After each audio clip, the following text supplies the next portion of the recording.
APPSC DSC ఒకటేనంట, నేను కాదండి అంటుంది AP ex CM Jaganmohan Reddy. అంటే మా హయాంలో జరిగిన డిఎస్సి పరీక్షకు ఇప్పుడు డిఎస్సి పరీక్షకు ఏపీపీఎస్సీని డిఎస్సీని కదా.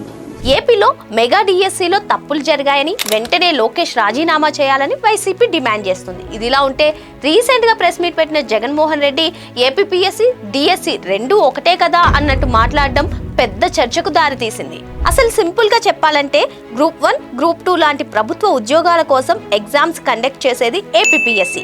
కానీ టీచర్ల నియామకం కోసం పాఠశాల విద్యాశాఖ ప్రత్యేకంగా నిర్వహించేది డిఎస్సి. ఈ బేసిక్ తేడా కూడా తెలియకుండా 5 ఏళ్లు రాష్ట్రాన్ని పాలించిన ముఖ్యమంత్రేనా ఇలా మాట్లాడేది అంటూ కొందరు నెటిజన్లు కామెంట్ చేస్తున్నారు. కానీ రాజకీయ విశ్లేషకులు ఇక్కడ ఒక కొత్త కోణాన్ని లేవనెత్తుతున్నారు.